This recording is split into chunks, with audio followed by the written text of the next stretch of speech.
By the end of this video, you'll know if this charming game is worth your time. First off, the big standout feature in Tiny Glade is that it's fully 3D. You're given a small patch of land to work with, and you can move the camera around to craft all sorts of structures. Think rounded towers, squat buildings, walls, fences, and winding paths. You're not just limited to building either. You can move the ground itself. Want some cliffs or rocks? You can pull them out of the earth. Prefer a lake or a river? Just push the soil down, and voila, you've got water. The camera controls are flexible, so you can zoom in close for the finer details or pull way back for a bigger picture, giving you plenty of creative freedom. Now, let's talk about how the game works with what you build. Unlike some other games that shower you with endless new items to place, Tiny Glade is all about using what you already have and letting the game twist and change things based on how you place them. For example, if you put 2 panes of glass close together, the game might decide to create a big arched window. If you flatten the roof of a building enough, it might swap the roof for some cool-looking battlements. It's like the game is always thinking, what would make this look better? It's a nice touch, making your buildings feel more dynamic and alive without overloading you with too many choices.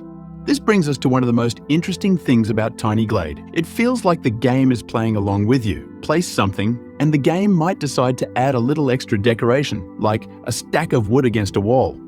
Move that wall slightly, and the game may decide to take the wood away, only to suggest a lean-to instead. This back-and-forth interaction between player and game gives the whole experience a fidgety, playful vibe.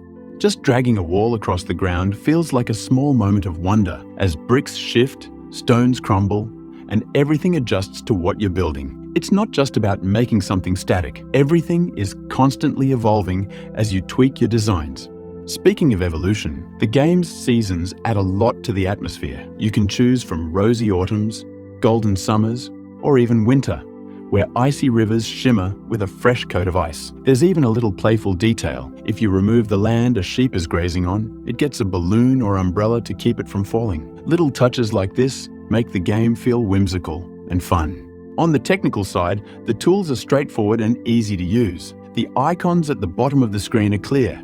And when you have more options, like changing the color of the stone or adding different cladding to a building, everything is organized in easy-to-navigate menus. The camera mode is particularly fun to mess around with. You can adjust the vignette, play with the aperture, and choose different focal points to get that perfect screenshot. It's the kind of tool that will make anyone feel like a photographer, and it adds an extra layer of enjoyment to building your little world. One thing to note is the game's overall vibe. Tiny Glade definitely leans into a cozy, almost twee aesthetic. Everything is soft, colorful, and peaceful, which might not be for everyone. At first, it can feel like there's not a lot of room for variety, but the more time spent in the game, the more it opens up. There's a lot of charm here, and with some creativity, it's clear there's potential to build some really unique and interesting towns, castles, and landscape. So, is Tiny Glade worth playing? If you enjoy building games with a touch of whimsy and creativity, it's not about managing resources or competing against the clock. It's about relaxing, experimenting, and enjoying the process of creation. With its playful mechanics, beautiful seasons, and intuitive tools, Tiny Glade offers a charming, laid-back experience that's easy to get lost in. Whether you're a seasoned builder or just looking for a cozy game to unwind with, it's definitely worth a try.